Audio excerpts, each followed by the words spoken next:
Ouçam todos os povos, prestem atenção, ó terra e todos os que nela habitam, que o Senhor soberano do seu santo templo testemunhe contra vocês. Vejam, o Senhor já está saindo da sua habitação, ele desce e pisa os lugares altos da terra. Debaixo deles os montes se derretem como cera diante do fogo, e os vales racham ao meio, como que rasgados pelas águas que descem velozes em costa abaixo. Tudo por causa da transgressão de Jacó, dos pecados da nação de Israel. Qual é a transgressão de Jacó? Acaso não é Samaria? Qual é o altar idólatra de Judá? Acaso não é Jerusalém? Por isso farei de Samaria um monte de entulho em campo aberto, um lugar para a plantação de vinhas. Atirarei as suas pedras no vale e porei a descoberto os seus alicerces. Seja bem-vindo a mais um programa Encontro com a Palavra. O propósito deste curso é estudar toda a Bíblia. No momento estamos estudando os profetas do Velho Testamento. O texto que você acabou de ouvir é o início do livro de Miqueias. Como já dissemos antes, todos os profetas foram grandes pregadores e Miqueias merece grande destaque. Cada profeta tinha o seu próprio estilo de pregação, por isso é interessante conhecer os diferentes estilos e familiarizar-se com eles. O livro de Miqueias começa com dados históricos. Dessa forma fica-se sabendo que ele viveu e pregou durante os reinados de Jotão, Acás e Ezequias. Vários profetas exerceram seu ministério durante o reinado de Uzias. Aprendemos que Uzias, nos últimos 7 anos de seu reinado, reinou em regime de corregência com seu filho Jotão, em razão de ter ficado leproso. Ezequias foi um bom rei. Jotão foi razoável. Porém Acás foi um rei ímpio. Esses dados referentes aos reinados do tempo de Miqueias nos permite concluir que ele viveu 100 anos antes do reino de Judá ser tomado cativo pelos babilônios. Pelas mesmas informações históricas, concluímos que o cativeiro de Israel pelos assírios aconteceu enquanto Miqueias era vivo, o que mostra ter sido ele contemporâneo de Isaías e Oséias. Por causa da iniquidade do rei Acás, houve uma terrível corrupção espiritual, moral e civil durante os dias de Miqueias. Esse profeta dirige sua pregação para a liderança da nação. A pregação dele se junta à de Ezequiel e de Jeremias, e há de tantos outros profetas que culpam os líderes da nação pela corrupção moral e espiritual do povo de Deus. Miqueias e Amós tinham personalidades semelhantes. Amós era catador de figos e pastor. Miqueias era o que se chamaria hoje de um rapaz do interior. As 10 tribos do reino do norte formaram o reino de Israel. As 2 do sul, Benjamim e Judá, formaram o reino de Judá. Todos os profetas, exceto Oséias e Amós, profetizaram para o reino do sul. Miqueias pregou para os 2 reinos. Ele foi chamado por Deus para pregar na capital do reino do norte, Samaria, e na capital do reino do sul, Jerusalém. É importante observar o padrão do trabalho de Deus. Às vezes Deus trabalha de forma estranha para nós, porque os seus caminhos não são os nossos caminhos. Deus usou poderosamente ministros como os irmãos Wesley, por exemplo, como George Whitefield, formados pela Universidade de Oxford, para trazer um reavivamento espiritual para a população bem simples da Inglaterra. Cerca de 100 anos depois, Deus usou poderosamente Dwight Moody, um simples vendedor de sapatos, sem qualquer instrução, para impactar a vida de milhares de americanos. Quando Moody começava a pregar, ouvia-se apenas um caipira qualquer que tinha acabado de vir da roça. Mas depois de alguns minutos, ninguém mais prestava atenção aos seus erros gramaticais. Ele falava com a unção do Espírito Santo. Moody teve um ministério dinâmico. Mesmo sendo um homem sem instrução, pregou nas universidades de Oxford e Cambridge, onde os alunos ficavam imóveis, ouvindo aquele homem simples falar. Se você estivesse no comando, talvez tivesse mandado Wesley para Oxford e Cambridge e Moody para o interior. Tenho certeza que é isso que eu faria, mas não foi assim que Deus fez. Paulo foi o único dos apóstolos com educação teológica. Ele tinha sido um rabino, fariseu dos fariseus. Ele se sentava aos pés de Gamaliel, o que significa que teve a melhor educação teológica daqueles tempos. Por acaso Deus mandou Paulo para pregar para os rabinos? Não. Deus o mandou para os gentios, para os pagãos, gente que não tinha nenhuma formação teológica. Quem foi que Deus mandou para pregar aos rabinos? Pescadores analfabetos, como Pedro e seu irmão André, que não sabiam ler nem escrever. Os sócios de Pedro, Tiago e João, que também não sabiam ler, foram enviados ao Sinédrio. Os homens do Sinédrio se maravilhavam com o equilíbrio e coragem, a sabedoria daqueles homens sem instrução. Mas eles sabiam que aqueles homens simples tinham algo de diferente porque haviam estado com Jesus. O ministério de Moody em seu país foi muito frutífero. Quando ele foi para a Inglaterra, alguns acharam que lá sua pregação não alcançaria os ingleses tão instruídos como atingiu os caipiras americanos. Em suas cruzadas, Moody era acompanhado pelo cantor Ira Sankey. Moody se levantava, lia um texto da Bíblia e depois se sentava enquanto Sankey cantava. Depois Moody se levantava novamente e pregava. Era sempre assim. Na primeira noite de Moody na Inglaterra, ele leu o texto do filho pródigo em Lucas 15 e depois se sentou. A seguir, Sankey cantou naquela noite uma canção sua, sobre o pastor que deixou as 99 ovelhas e foi em busca de uma que tinha se perdido. O Espírito Santo visitou aquele lugar, e quando Moody se levantou e pregou sobre o filho pródigo, centenas de pessoas se converteram. Moody foi convidado para pregar por todo o Reino Unido, inclusive nas universidades de Oxford e Cambridge. É muito interessante estudar a história da igreja e observar como Deus fez e faz a sua obra. É empolgante ver que Deus chamou e comissionou Miqueias, um rapaz simples do interior, para pregar nas capitais dos reinos do norte e do sul. Você vai gostar muito de estudar os sermões desse moço do interior. O livro de Miqueias tem 7 capítulos e basicamente 3 sermões. Apesar de ter feito essas pregações nas capitais dos reinos do norte e do sul, seu primeiro sermão foi dirigido a todos os habitantes da terra. Nesse sermão, Miqueias está intrigado com o fato de que Deus iria impor um castigo a Samaria, a capital do reino do norte, e a Jerusalém, capital do reino do sul. Infelizmente, quando lemos esse sermão em nossa língua, podemos perder até algumas particularidades do original em hebraico. Se o pudéssemos ler em sua língua original, perceberíamos a eloquência e inteligência do profeta Miqueias. Ouçam esse texto. Por causa disso chorarei e lamentarei, andarei descalço e nu, uivarei como um chacal e gemerei como um filhote de coruja. Pois a ferida de Samaria é incurável e chegou a Judá. O flagelo alcançou até mesmo a porta do meu povo, até a própria Jerusalém. Não contem isso em Gate e não chorem. Habitantes de Bet-Ofra, revolvam-se no pó, saiam nus e cobertos de vergonha. Vocês que moram em Safir, os habitantes de Zaanã não sairão de sua cidade. Bet-Ezel está em prantos. Foi-lhe tirada a proteção. Os que vivem em Marote se contorcem de dor aguardando alívio porque a desgraça veio da parte do Senhor até as portas de Jerusalém. Se pudéssemos ler este sermão em hebraico, observaríamos que dos versículos 10 ao 14, Miqueias faz um trocadilho com as palavras. A palavra safir significa beleza em hebraico, e aqui a beleza contrasta com a vergonha do povo. Zaanã significa avançar, e contrasta-se com o medo dos habitantes de se aventurarem fora das portas da cidade. Bet-Ezel quer dizer fundamento que será derrubado por eles. O que Miqueias estava realmente pregando era: caiam no choro por causa da derrubada da cidade. Humilhem-se até o pó nas cinzas da cidade. Saiam sem roupas da cidade nua. Arreiem seus cavalos da cidade do cavalo. E vocês podem latir na cidade do cachorro. Como já destaquei antes, os profetas faziam uso de muita eloquência em suas pregações, que eram enriquecidas com muitas ilustrações. Não tenho dúvida que Miqueias impressionou com a sua primeira pregação. Eu vou resumir esse primeiro sermão de Miqueias, dirigido aos povos da terra.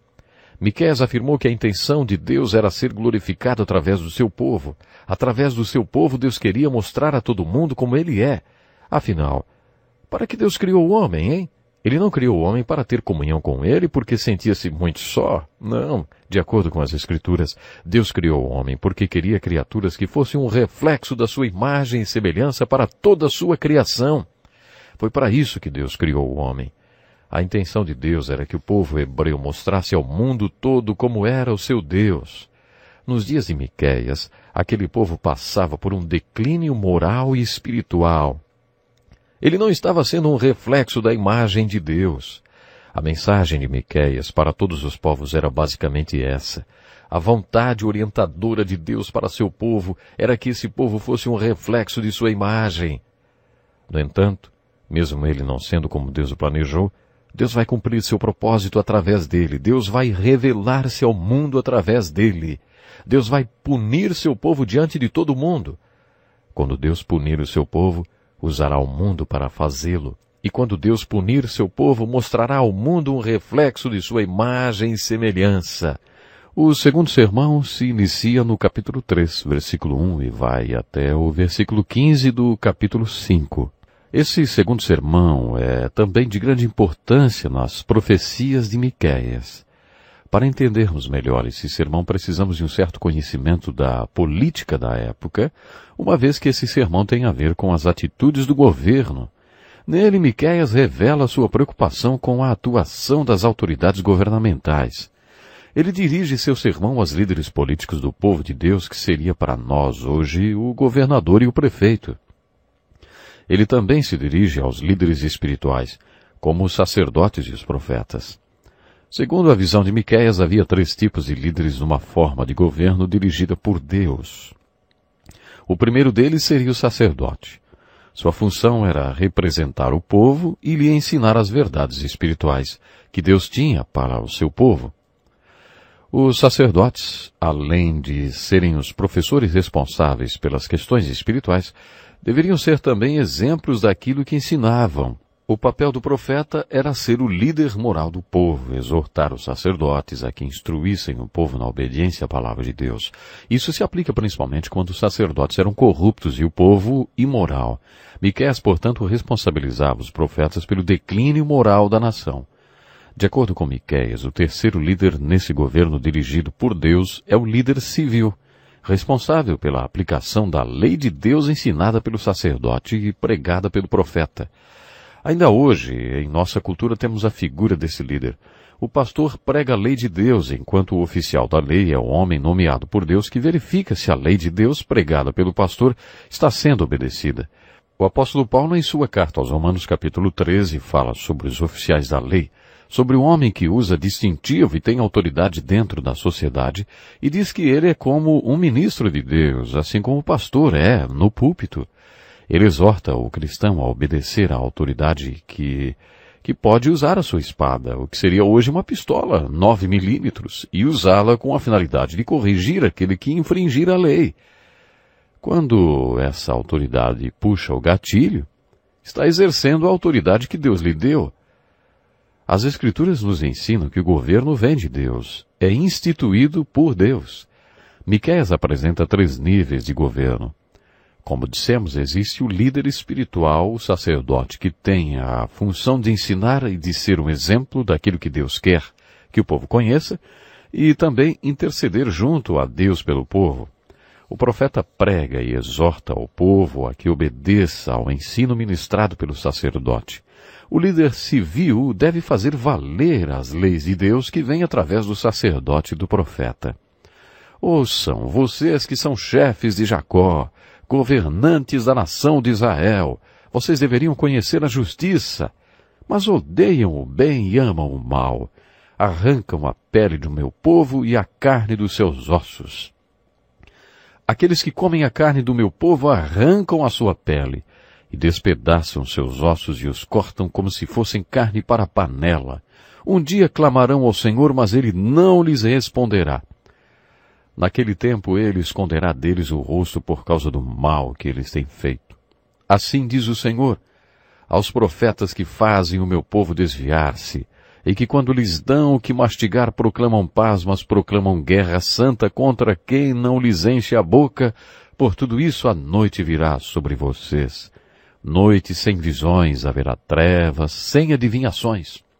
O sol se porá, e o dia se escurecerá para os profetas. Os videntes envergonhados e os adivinhos constrangidos, todos cobrirão o rosto, porque não haverá resposta da parte de Deus. Mas, quanto a mim, graças ao poder do Espírito Santo do Senhor, estou cheio de força e de justiça para declarar a Jacó a sua transgressão e a Israel o seu pecado. Ouçam isto, vocês que são chefes da descendência de Jacó, governantes da nação de Israel, que detestam a justiça e pervertem tudo que é justo, que constroem Sião com derramamento de sangue e Jerusalém com impiedade. Seus líderes julgam sob suborno, seus sacerdotes ensinam visando lucro, e seus profetas adivinham em troca de prata. E ainda se apoiam no Senhor, dizendo: o Senhor está no meio de nós, nenhuma desgraça nos acontecerá. Por isso, por causa de vocês, Sião será arada como um campo, Jerusalém se tornará um monte de entulho e a colina do templo um matagal. Nesse segundo sermão de Miqueias, entendemos que ele repreende os líderes civis, os príncipes e os governadores, porque eles, nas suas funções, recebiam suborno, o que favorecia a corrupção, um costume muito comum na vida dos governantes. Hoje, em muitos países, é comum os líderes serem corruptos e movidos a aceitar suborno. Miqueias está combatendo esse tipo de corrupção. Depois Miqueias repreende os líderes espirituais, os profetas que adivinham em troca de prata. Isso quer dizer que eles tiveram o chamado de Deus para serem profetas, mas eram profetas profissionais. Miqueias reforça a ideia de que o sacerdócio não é uma profissão, é um chamado. Uma vez ouvi um pastor de uma grande igreja dizer: você não poderia me pagar 20 mil reais por mês para eu ser o pastor dessa igreja?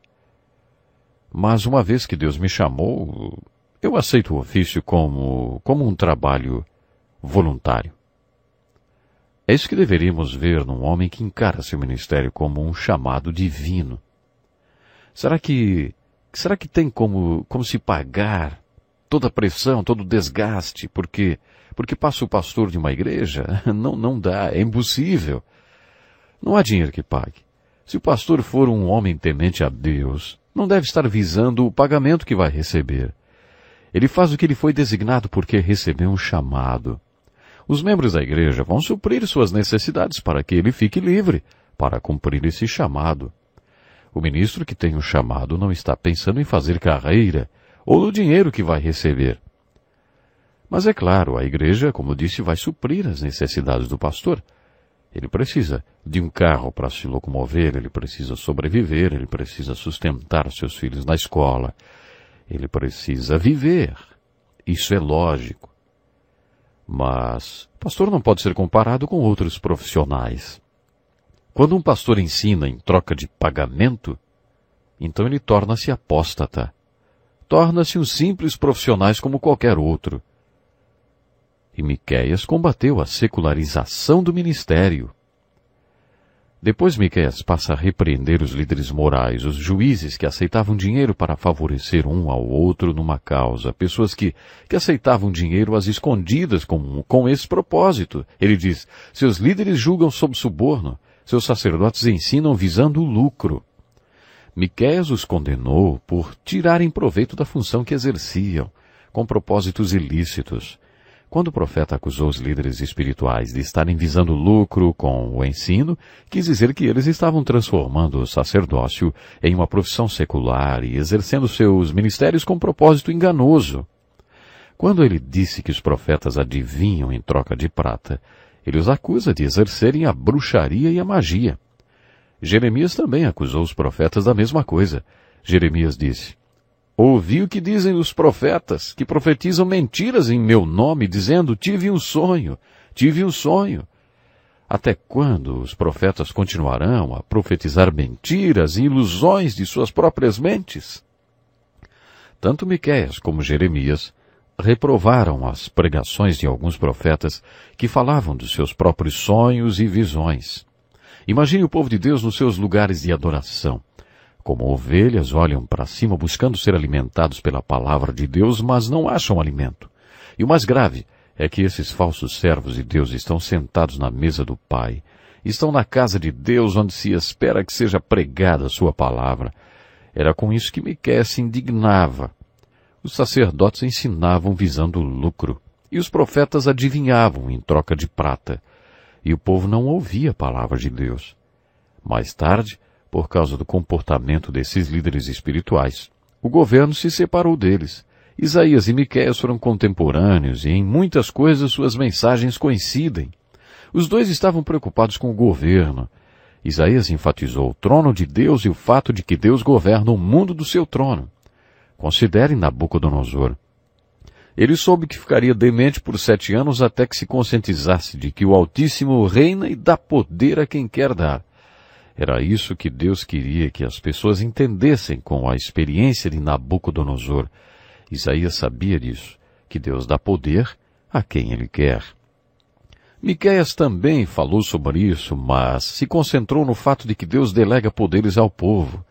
Se um governo caminha orientado por Deus, os homens que têm a função de governar recebem essa responsabilidade. Entretanto, se o governo for corrupto, o plano de governo de Deus cai por terra. O que Miqueias quer reforçar nesse segundo sermão é que quando as autoridades civis recebem dinheiro como suborno, o povo perde a esperança. Quando os sacerdotes são corruptos e ensinam por dinheiro, o povo se torna apóstata, perde a perspectiva das coisas espirituais e torna-se espiritualmente fraco.